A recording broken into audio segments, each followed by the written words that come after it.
Hello, everybody, and welcome to Answers, Special Education Today for May 18th, 2022. I'm Kevin Daly for PATH.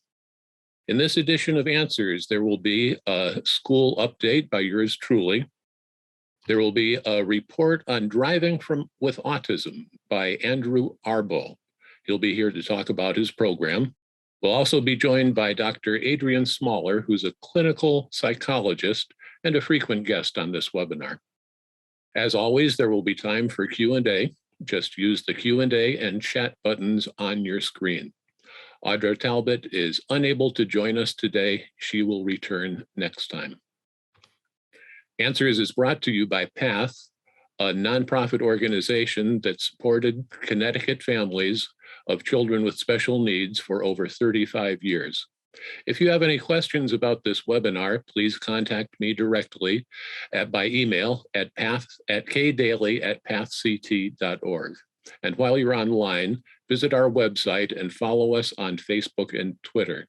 And be sure to check out the PATH channel on YouTube, where you'll find past editions of this webinar. Here's the fine print, folks. This webinar should not be regarded as legal advice or healthcare advice or advice of any kind. It is the sole property of PATH and not to be used for any other purpose without permission. Although it is okay to share links of our videos that are on YouTube.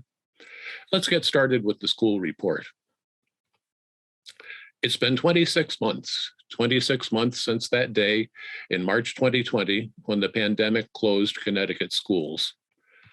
2 years ago, in May 2020, most of the nation's schools were still closed, except for a handful of schools in 2 states, Montana and Wyoming. These schools reopened for the final weeks of the school year. And that was when we saw the first images of American students and teachers wearing masks in school and taking other precautions. 1 year ago, in May 2021, the schools in some states were open. In other states, schools were closed, and many schools were using a hybrid approach. Today, schools are open pretty much everywhere in all 50 states, except for the schools that can't open due to staff shortages and spikes in the infection rate. Now the school year is winding down. Summer break is rearing its ugly head, but the pandemic's effect on our schools and our children is still very much with us. Take teacher and staff shortages, for example. Even before the pandemic, teachers were in short supply, especially special education teachers, math teachers, and science teachers. The pandemic only made things worse. The National Education Association, NEA, which is a national teacher union, surveyed its members at the end of the school year last year. 37% of their respondents said they planned to leave teaching earlier than expected due to the effects of the pandemic. By February of this year, that number had risen to 55%. This is the reason why, or one of the reasons why, we started the school year with a shortage of teaching professionals. And it doesn't seem to be getting better.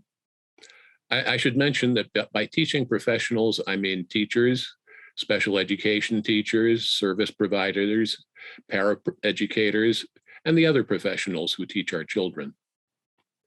In April, the State Board of Education identified 10 areas where the shortage of teaching professionals is severe, so severe that it's expected to extend into the school year next year. Here are all 10. Notice that the list includes special education teachers, school psychologists, speech-language pathologists. These are the specialists who work directly with our children every day. The shortage of special education teachers is so severe that the state made it one of 4 priority shortage areas, along with math, science, and bilingual education. The State Board of Ed made it clear the shortage in all 10 teaching areas is expected to continue into the next school year. Many school districts are offering financial incentives, bonuses to teaching professionals, especially the ones who return next year. But will it be enough? We'll find out. Another long-lasting effect of the pandemic is the crisis in student mental health. This crisis affects all students, but the effects are magnified in many special education students.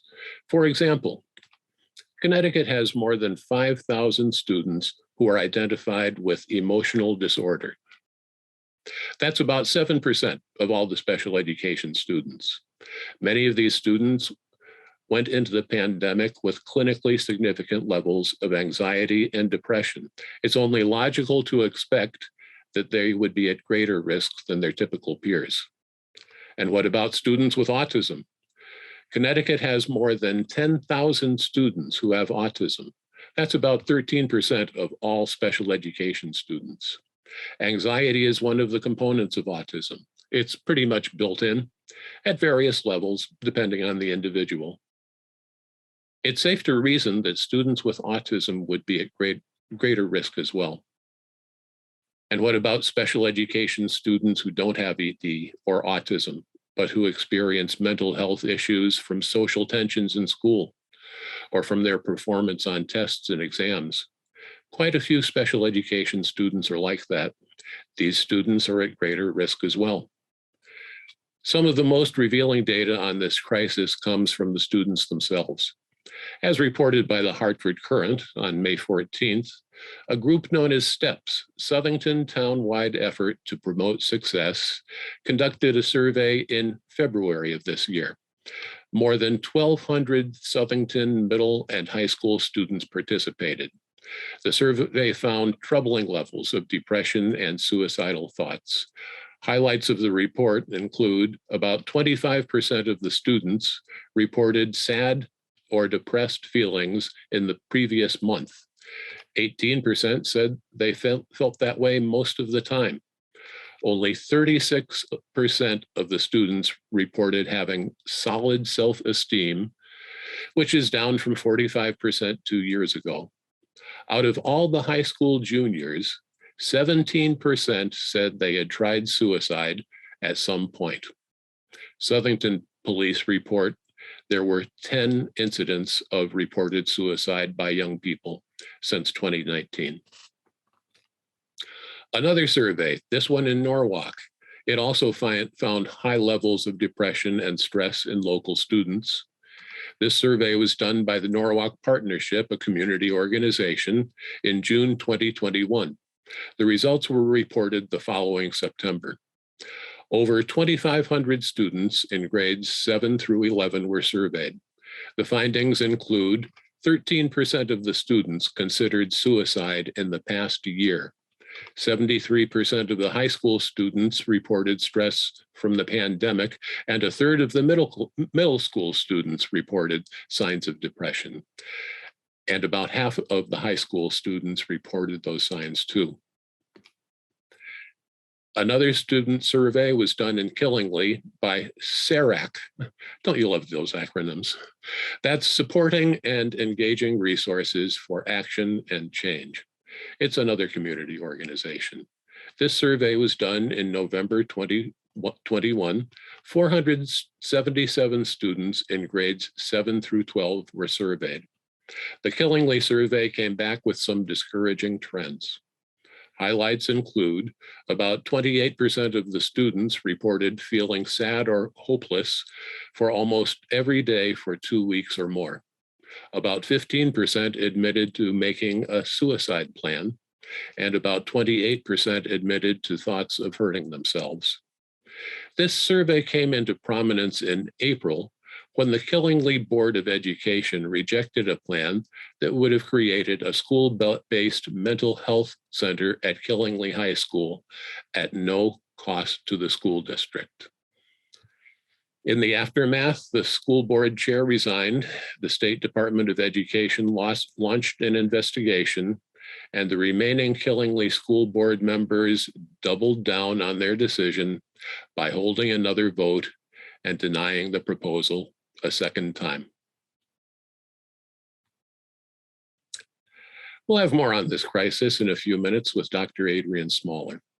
Please join us on June 9th for the next edition of Answers and more on what to expect in the upcoming school year. Next is Andrew Arboe of Driving with Autism. And he's here to tell us about his program. Andrew, you have the floor. Please go ahead. My town committee is forcing me to attend this one meeting, so time's on essence, but I'm going to do like a abridged version of the story of how I got into this. I'll also be doing an overview of our webinar series and what you get out of Driving with Autism, and then resources. And I might, before the end of this, I think there's a chat option that I'll be able to do on mobile Zoom. I'm going to post my email and then the website too, so all of you have that. And then if you have any other questions, you'll be able to email me at any time. While with that, let's go to the story. Next slide.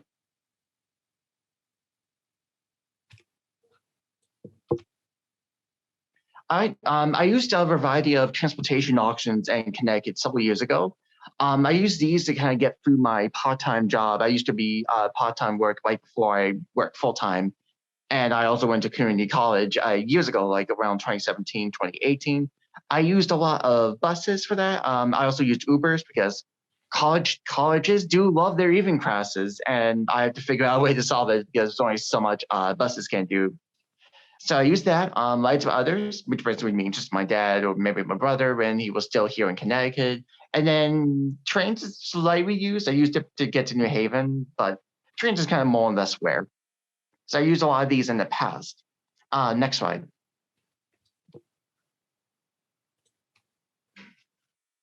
So how it happened was while I was in community college, I was going as a disability specialist. I was looking into my major, researching like the jobs and everything, and I was starting to realize that a lot of the jobs like mentoring, life skills, and any of the therapies that they require like a certain mileage for driving and just be able to kind of get to whatever place you need to. Like you see the job list that I added on years ago, fun Indeed on Project Genesis, wonderful group by the way. So when you look at that, you have to be the certain mileage of being able to reach your certain miles. So I realized that for me to do that job, I would need a license. And I also wanted to drive. I wanted to have like a higher quality of life. So I realized driving is a way for me to make that happen. Next. And then, so I realized the job, and then I faced my first challenge, which was anxiety from both myself and my dad's end. God bless my dad, by the way. My dad at the beginning of this was super anxious about me driving just because of autism and also because of a lot of his resources. I believe that's the next few slides. Bear with me. But it makes go back to one slide. Go back. But it makes sense for him to be anxious because I guess autism, not all the time, but a good part of autism does impact a lot of executive functioning and sensory processing. And so because of that, because I was self-aware of how autism affected me, I was aware of how autism is. Because of that, I was aware about my dad's anxiety, which also doubled my own anxiety on the wheels. So it kind of helped kind of no one. And it was kind of a lot. It was kind of like one of those games that kind of going up and down. And then what didn't help was the lack of resources. Next slide, this time for sure. Was the lack of resources. Like this is from a 2018, 2017 perspective. So it's much different nowadays, quite different nowadays. Like there was a few studies of that time while I was learning how to drive, and the studies are also had paywalls, so that didn't really help out. And there was also a lot of written content on the topic that was mostly done by the parent and the organization perspective, which is nothing wrong, but there wasn't a lot of thus autistic perspectives. So I didn't really know like a Temple Grandin of autism. So I had no idea who was out there outside of just friends of mine that did learn how to drive, but I wasn't like a spokesperson. And it was also before I didn't realize that I had to find it within myself to be that person. And also, I'm not trying to bash Connecticut in this, Connecticut nonprofit here. This is recorded and all, but back years ago, I attended a bunch of special education autism conferences on transportation as much as I can get into while networking. And a lot of it focused on public transportation more than driving itself. Nothing wrong with buses, by the way. But they work really well and it serves like a good niche. By all means, it's perfect. Right at that time, because I was searching for all these that and finding out what worked for me, what doesn't work for me, I didn't see anything that stand out, and it was like, what's the point of me being here? Next slide. So this led me to attend a local driving school, and one I didn't really disclose myself having autism in there. I could have, I chose not to. I also tend to make things harder for myself. This is one example where I should have been on a desktop, but here I am doing this on phone. But I'm very thankful Kevin is doing this for me. So again, thank you. But the school and the end game helped me develop the sense of confidence for being able to drive local roads, and it just showed the possibility that I was able to pull it off and get my license, and then being able to replace that anxiety with confidence, which led to the next problem. Next slide. The next problem need is I had a limited amount of time where I can actually get practice. Because I worked part-time and because I went to community college at that time, I'm going to practice on the weekends, and it's not the best setup. It's not fun. Like if you're able to do weekday practice, it works out way better. But because I'm pretty much was forced to do the weekends, I had to be a lot more creative. And I realized the biggest solution for me was I need a reason to go to places. Next slide. Once I realized I need to find places for me to attend, this is where I started to use my own interest to be able to kind of get to that practice because I needed to. Like I used a lot of like video game store outings where they had like several like in-person events. So I was able to do one at the Turnpike. Not entirely on the Turnpike, but kind of more in the backside of the Turnpike. There was still a lot of good practice done, and I could play around with that. And obviously, special education autism events whenever I'm able to, just because hey, it's a major that I wanted to do. So it's natural to want to kind of do a drive to something that will benefit me in the long run. And then just active centers with social outings that I used a lot, like West Hartford Center was a prime example. I used that a lot. I just had a good getaway, good kind of my dad could stop me right there and then he could get off because West Hartford Center can be a pain for driving over there because there's a lot of people, a lot of buildings, a lot of sites. So I kind of created there. And then the occasional weekend job I used to do, I was able to do it. And it just gave me the confidence I needed. Next slide. So eventually, because of me discovering that use places that will motivate me to drive, it allowed me to get me to the point of doing the road test. Road test was the main thing where I was able to do everything I needed to do. And now, kind of like the final challenge between getting my license was calming any nerves I have while sitting in the Refusal DMV. To help with that, because it was a big moment, me completing this milestone. I used a memory of a video game's final boss. Bear with me, where it was one of the hardest I ever done, and I've also realized that I had to be calm to be able to beat it perfectly. It was one of those like one hit and you die pretty much type of bosses. I remember that experience, and I kind of used that experience to kind of to connect it to what I was about to do with the wall test. Like I saw the instructor, and I realized I had to be calm, so I did calm. I asked directions if I need to. Luckily, the instructor wasn't too on your face about it, and I did what I needed to do, and I passed. Next slide. After I passed, I kind of pretty much I didn't settle down. I kind of just created a PowerPoint similar to this, except a lot more. It was a lot less on a business sort of thing. So I kind of just intended to share with special ed departments and being able to share with other autism organizations too. No one else was doing it. Before 2019, there was no one else talking about autism and driving in the state. So I was like, you know what, give it a try. And fun fact, after I did the presentation, a very old version of it is actually on DES's autism page of resource. And one that you look it up if you can tolerate the very out of date wording and the out of date design. Next slide. And then eventually it led to me doing my first ever presentation over with a Connecticut Family Support Network back in 2019 with a picture of it actually happening. There was like 30 people. There were like 3 companies that are on me because, hey, I was the first one that was doing it here in the state. And I don't think a lot of those people really expected to see something like that so close to me showing up. And I was super stoked because I was able to finally do this and I was able to get people's reactions too as well. Like I had that fire, I felt that fire in me while speaking, and it was a success. Like even my employer at the time was super impressed with the results. And it just led to just a train of just reactions of me being able to do a lot more on the topic of driving. Next slide. Like during fall 2019 to March 2021, like I was able to do a partnership with a local driving school here to kind of help develop their own autism program. I helped them at the launch and I enjoyed the various amount of reactions. But during that time, I wanted to do something more nationwide where I can not just Connecticut, but kind of do just all 50 states. So I kind of left and I kind of went into doing consultations with planning called suspension nationwide, and just be able to speak with directly to families and new drivers, just kind of go over their perspectives. And after that, and doing other workshops for other organizations, from last December, I created Driving with Autism, which again is a pre-driving school, pre-driver readiness program that's entirely online, and it can be done in all 50 states.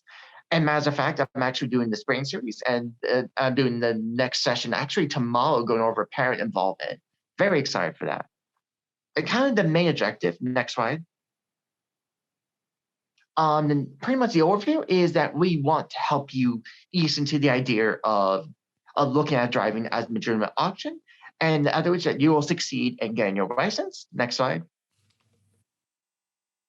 And for the audience, like I mentioned, autistic individuals for those who want to get the license, and we do take in anyone that either they passed the permit, or those who haven't got the permit, or they haven't gotten the license, or they're unsuccessful. We take anyone in no matter what. We just want to empower you. And it doesn't matter doesn't matter if you're in a driving school or not, but we will help you regardless. And like I said in the beginning, we do take in ADHD individuals and other groups like those with learning disabilities, just because there's some similarities. But same deal, I would never speak over someone with ADHD because I don't have ADHD on my end. I just want to present empowering materials towards people. And then while these classes are designed for autistics, I do have about two courses, kind of the IEP one, which is one of the topics with parent involvement. And then just want to let parents know that that the young adults are going to be the ones doing the driver tests, that it's all about the new drivers themselves. So it's something to keep in mind. But still welcome to attend the whole series, by the way. There's a lot of great material. Next slide. These are the topics covered. Like I mentioned, there's one on parents. There's also one on IEPs, more the basics because IEPs are incredibly dry. I do go over concepts that have autism context, like management changes, which is driving situations, goes over traffic, what to do in those stressful situations. I go over sensory processing because driving is very sensory based. And I do go over police interactions. I've kind of gone over the perspectives of why it happened with both policing and autistics end, and then just by kind of just promoting solutions at the end of that topic. Like I'm very like a lot of the topics are just engaged in solution based. And then the last topic, which is basically driving pathways. Like you go through all these materials and now you kind of deciding what seems to make sense. And I go over driving schools, adaptive driving schools, and then alternative transportation. Because hey, you may not be ready, but here's something that you can do. It's a very open series that no matter what you do, you'll be empowered to take whatever first step you want to do. You set up your own action plan. Next slide. And what you get after completing this series is that you'll get the motivation to finish, to get your license and then be able to drive. And then you also get a lot of handouts from both the PowerPoints themselves and our other resources from the resource library to help you navigate a lot of the driving concepts. A lot of it just very practical information and strategies that will help you be able to install that information a lot better. And then at any point in the webinar series, and especially after, I will go to you one-on-one, email or phone or Zoom to help you find local resources in your driving schools, be able to make full use of that without having to go to any high-cost programs or have to travel two like hours just to go to one place. And also consultation time for those who signed up for package 2, which I believe is the next next one. Oh yeah, while it's paid, we do offer coupons. Do offer coupons and deals, especially as I'm starting to do a lot more partnerships. So there'll be a lot more group rates. So something to look forward to. Package 1, just more of a basics where you get training classes at about a few $199. And then package 2 comes with the same classes, but you get a lot more accesses and you get a free 60-minute talk with me. I kind of go over your driving experience and perspective and go from there. And while we have our free resources, we also have additional other resources as well. Next slide, and I think it's the last one. Oh, yes, the last one. We do offer a lot of free resources as well, because when you go on our homepage, when you click on our logo, which you'll see on the bottom here, you'll see that we have a free to download 24-page ebook that kind of covers a lot of driving concepts too, written by me, and is also based on interactions I have with other autistics, parents, and professionals from the time I got started here. And it just serves as a good kind of little map of what you expect when you sign up for a webinar series. And then one thing to note that while our spring series have started recently, you can still sign up and it just also means that you'll be going into the next session. The next session is probably in the fall time. So don't feel pressure of rating. You could sign up anytime you want. And then finally, we have a blog page that kind of goes over a lot of driving concepts like highway driving. It also goes over autism information too. Like there's one I wrote a couple weeks ago on how to drive during rainstorms. So a lot of really good practical information too. And that's pretty much my business. And let me see if I can access the chat. Oh, there it is. I'm gonna put in my email just so all of you have it. And again, thank you, Kevin, for having me on here. And apologies for that volume. I don't know what happened there. Thank you, Andrew. And that was a very interesting presentation. I know that you have to run along to another meeting. Oh, you're back. I can take in 1 or 2 questions. I have some time. Okay, this would be there might be 1 or 2 time. Questions. This would be a good time for questions, either in chat or Q&A, folks. Go right ahead. Yeah, I can take some time. Like, don't worry, I know it's already like 7, but I can take in 1 or 2 questions. Okay, well, I have a question for you. Like, I wish I could be here a lot more, but it's one of those days. Sure. Basic schedules. My question for you, Andrew, is how long have you been doing Driving with Autism, the program? For this one, I started back in December. And so it's still pretty young, and I'm always seeking ways to kind of improve the materials. So like after like people sign up and like after like the end of the series, I always kind of want to get reviews and feedback of how to improve the materials. I'm always kind of keeping an eye on social media to gauge people's reactions. I'm also just kind of looking back because in the next few months, I'm probably going to change the wording around there. I'm also adding more wording to let people know that you could still sign up even through the series kind of already started. And just also because I'm hoping to do a frequently question and answer page really soon. It's in the works, and I'm kind of going back and forth with my team. Well, Andrew, thank you so much for joining us. I really appreciate it. I wish you the best of luck with Driving with Autism. And I guess we'll see you on the road. Yep, and I'm more happy to come back here too, and hopefully on a desktop, and hopefully this time without overbooking myself. I hope you can join us again. I don't usually do, and it's a little embarrassing, but I worked for it. Okay, well, Andrew, thanks again. And that concludes this segment. And if you would stand by, please, I will end the screen share. All right. Sorry, go ahead. No, just one more time. Thank you, Andrew. Thank you again. And my email is in the chat, so anyone is more than welcome to email me for any questions. I also do a free 15-minute overview. Just go on our contact page on www.autismdriving.com, and you'll be able to schedule a time with me. And I'll just kind of go over the entire program and a lot more details. Thank you, everyone. And I hope all of you Okay. have a great day. You too. Bye-bye. Okay, stay tuned, folks, because my next guest is clinical psychologist Dr. Adrienne Smaller. Dr. Smaller, would you join us, please? Hi. Hello and welcome. Welcome back. Thank you. Thank you for having me. You've been a regular part of this webinar for quite some time. You've been a clinical psychologist for more than 25 years. You are on the faculty of the Yale Child Study Center, and you have your own private practice where you evaluate and provide therapies to children with special needs, and it's so good to have you back. So as I was saying, thank you, Kevin. As I was saying earlier, we are in the middle of a crisis, student mental health, youth mental health. I remember when we had you on the webinar while schools were closed down a couple of years ago, you kind of saw this coming. At the time, families were being stressed out by the big change. Parents had to adjust their lives, their working lives. So many things were in flux. And fast forward, now we are back to where we ought to be, but things have changed quite a bit, and our kids are not. What's happening, Dr. Smaller? So, well, first of all, thank you to Andrew. It was wonderful to hear his enthusiasm and his goals and, offering this wonderful training and service.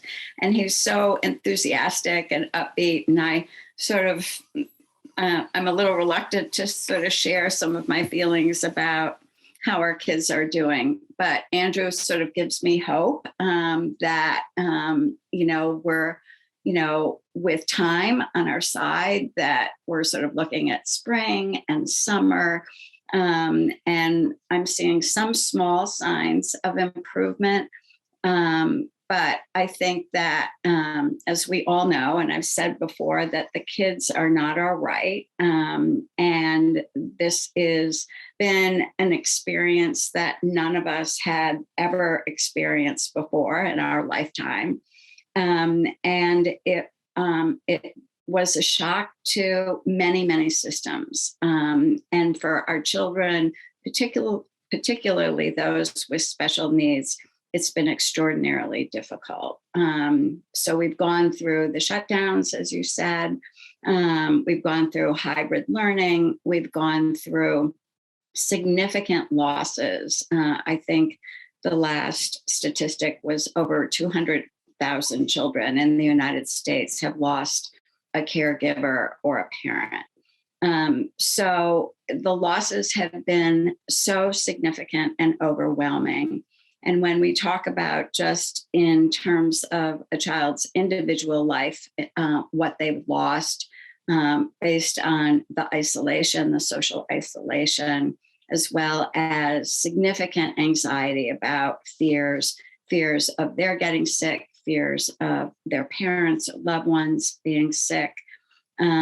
It's been quite extraordinary. As you said, a significant increase in anxiety, in depression.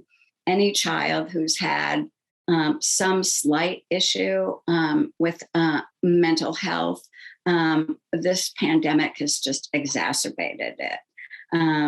Any child who's had a learning disability or ADHD or autism, their predictable routines, their structure, things that they could count on was no longer available to them. And coming back into the school, coming back slowly into sports or activities, there still has been this, I call it the squishy time. So the squishy time, we're sort of in that squishy time now, where kids will report, well, there are three kids in my class who have COVID, and my aunt has COVID, and my dad has COVID for the second time. So while people aren't dying from it at this point, to really explain that they were, but they are no longer, that we have the vaccine, that what we're experiencing now is not like it was 2 years ago. It's really difficult for kids to understand. Many of our kids are very concrete thinkers, and they just hear COVID and they think the worst. So how to sort of patiently unravel this kind of squishy period that we're going through now, and to reassure our kids that things will get better, that if they get COVID, it's like a cold or the flu, and we have medicine and we have vaccines and we have things to address it. But just this week, I think Camden High School closed down because of so many staff and faculty with COVID. So just when we think we're sort of out of the woods, something else kind of creeps up. And it's difficult for the adults to understand how this is all working. And then to explain it to our children, given their limited understanding in terms of language, in terms of outlook, in terms of addressing the anxiety, and really looking for some sort of hopefulness, some sort of resiliency that we can share with them and reassure them that things will get better. So that's kind of where I'm feeling things are right now. And it's a constant reassessment and readjustment. And I'll let you sort of ask another question, just in terms of how kids are, handling that in school, children with special needs, and how the schools are handling it. And I know that our teachers are on the front lines. I know that the schools are really stressed, and teachers have their own families and their own relatives who are dealing with this as well. And so how do we address that, those issues with our most vulnerable children? And how do we get the services that they need? And that's been a constant fight throughout this whole pandemic. You could say even before the pandemic, those challenges existed. We have been fighting this for a long time, right? And it just feels like it's the uphill fight is even more significant now than it was. One symptom of our children's emotional health seems to be their attitude towards school. And right now, schools are reporting record numbers of absenteeism, resistance to school. I think the most extreme is school refusal, downright refusal to go out the front door in the morning. And many parents are experiencing this now for the first time. What advice would you give to a parent whose child is refusing to go to school? So the school refusal, it's just been like an epidemic, and I think that it has its roots in, the fact that there was a shutdown, that kids were on, distant learning, that they were, isolated for those many, many months. And that it was very difficult for them to sort of get back into, even hybrid learning was inconsistent for many kids. And that the anxiety, we used to call it school phobia. And school refusal is school phobia. It's the anxiety that's really highlighted and focused in terms of leaving the house. So difficulty leaving the house. I have some kids who are having difficulty leaving their room, leaving the screen, and that it just seems so overwhelming to a child who's struggling with this. In terms of what parents can do, we talk about working with the school. We talk about developing some sort of transitional plan to see what can we do in terms of reduced day. I have many kids who are on homebound instruction because after 2 weeks, the school is bound to provide something like that. So, but still leaving the house to meet a tutor at the library or at the even at the Board of Ed has been difficult for some kids. And also staffing has been a huge issue in terms of homebound instruction. So that's the first step, to work with the school to see what's available so that learning isn't necessarily interrupted. And then the other thing is to figure out, to be creative, to think about a reduced day, to identify a favorite course that a child has liked in the past, whether it's art or gym or a computer program, something that would be a carrot to sort of help get them back into the school. And so in some cases that's worked, where we put kids on a reduced day where they go in for an hour and a half to start, and gradually we can see whether we can increase that. What I say to parents is that you have to have a diagnosis, you have to talk to your pediatrician, you have to try to engage your child in some sort of therapy, family therapy or individual therapy. And that in itself is so incredibly difficult in terms of wait lists that are so long, and the difficulty with seeing kids in therapy to address these anxieties. So that's kind of where we start. And the success is mixed with that. I have made more referrals this year to residential treatment programs than I ever have in a very long career.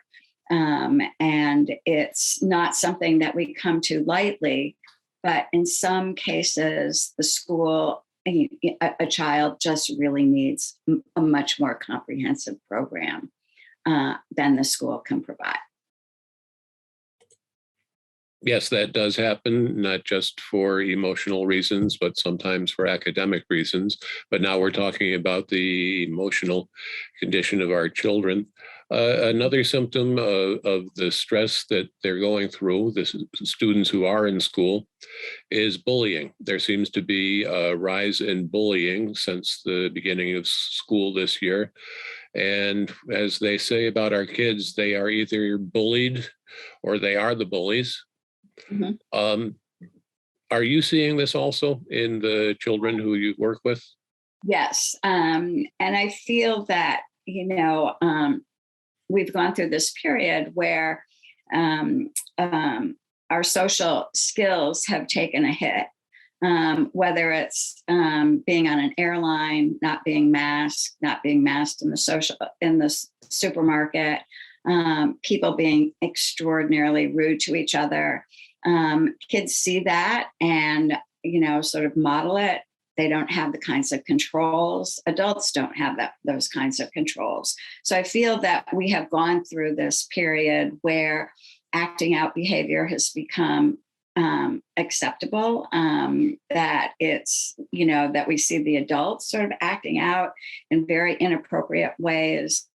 And we see our kids with less patience, more anger, more aggression, and the incidence of acting out and bullying has increased dramatically. And it's, I feel that we as a society has sort of entered this period where rudeness is tolerated. And it's going to take a while for us to really sort of turn that corner. And hopefully that, protection of each other, concern for each other, and really watching out for the common good for our kids and as well as the adults. Back in the beginning of the school year, there was a disturbing trend where students were encouraged to commit acts of destruction on property in school and then record it and put it on TikTok or one of the platforms, which leads to almost immediate trouble. It's something that is not really thought through very well by some students. Do you see the web or the social media platforms as being an influence on what's going on with children's mental health right now? So a lot of research is being done right now. Nothing is conclusive at this point, but certainly the usage during the pandemic has gone on dramatically. Kids being on screens so much of the time, and really, going to various sites. I mean, I can't help but think about what just happened in Buffalo, and how this young man was so heavily engaged in in these various sites. So not a lot of policing that can be done. Parents try, and I feel like parents really work hard to really put some limits on social media, but it's there, it's out there. And I'm consistently recommending that, when we recommend social skills group, I'm recommending that almost the use of social media is being taught as well, because it's just been so dramatic in terms of the uptick. And, 3 or 4 kids have, cut themselves and posted it on social media. And that I've seen, and that's been such a cry for help. So it's something that we've never really dealt with before. And I feel like it's come to this dramatic head as we've come through this pandemic. One troubling trend that was reflected in the figures I presented earlier is suicide, the suicidal thoughts by young people. That seems to be on the rise. Although it is nothing new for a while before the pandemic even. The second leading cause of death for older children and youth was suicide. Now that it's more prevalent, I'm sure parents are thinking about what should they look for in their own children? What are the signs that they could be contemplating suicide? What advice would you give to a parent who suspects their child has thoughts like that? So, I recommend that parents, monitor the phone, monitor their texting, monitor the sites that they're going to. You look for any sort of changes in terms of eating, sleeping habits, any changes in terms of isolation from the family, that they used to go to movie night with the family and now they're in their room. So the isolation piece is huge. And then are they interested in the kids that they used to be interested in? Are they interested in the activities that they used to be?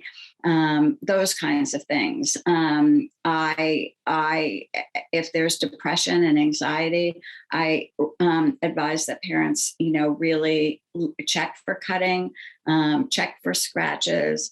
I find that because of the pandemic, parents have tolerated more cutting, more suicidal ideation than ever before without going to the emergency department and without calling 911. And they have said, well, the cut was sort of superficial. So we're seeing almost like, why didn't you call 911? And the answer is, well, I don't want to go to the emergency room and sit there for days on end, which we actually had that. Parents were stuck in the emergency room for 4 to 5 days before they were even, they were seen, before there was a bed available, before there was a discharge. So it is a very lengthy process. But in terms of keeping our children safe, that parents have to have that sort of alarm that goes off, that this is not right, that they can't always be the best evaluator of their child, and that a psychiatric evaluation would be warranted. And that would happen either seeing the consulting psychiatrist to that child, or if there isn't one, then going to the emergency department at your local hospital. This year, it seems that schools are making more referrals to DCF for students who are, well, refusing schools. Schools are mandated reporters after a certain number of unexcused absences that they have to refer the parent to DCF. Well, yes, right. what were you going to say about that? No, you were cutting out a little bit. I haven't had DCF referrals, but I've had parents be threatened with it because their schools are saying that it's the parent's responsibility to get the kid to school.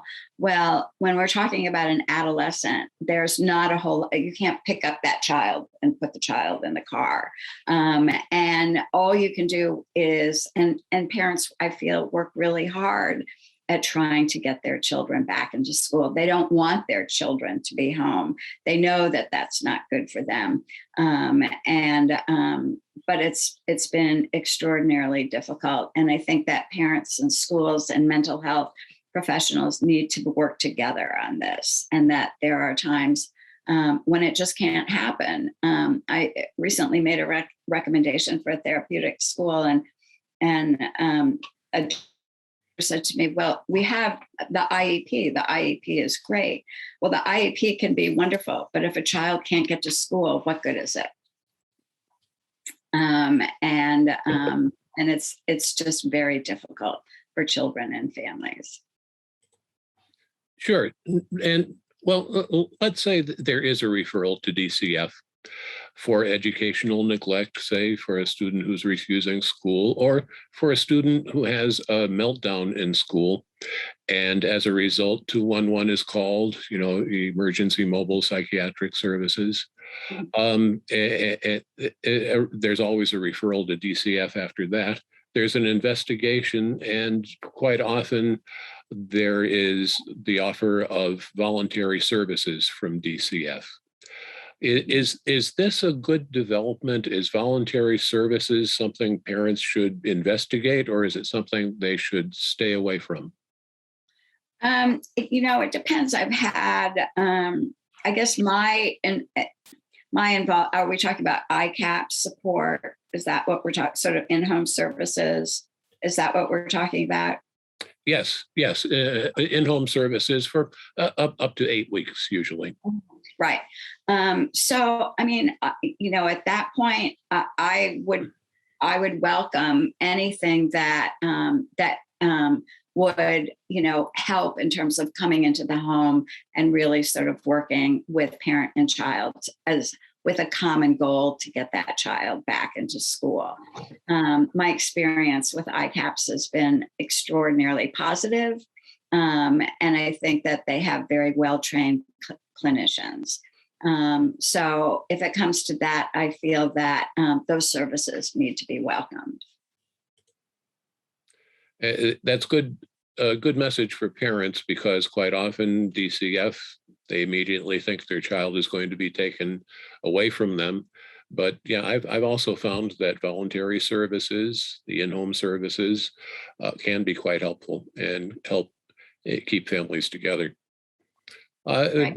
One last question for you, and it's about the shortages in schools, teachers and support staff. In my last webinar, I described how there's a shortage or understaffing of school psychologists, school counselors. Earlier in this webinar, I talked about the shortage of school psychologists, speech language pathologists, special education teachers. Is this shortage going to slow down the eventual recovery of children with the emotional difficulties? And if it does, what should parents do if they find that the school, after doing their best and giving their best shot, that they still need more for their child? What would you recommend?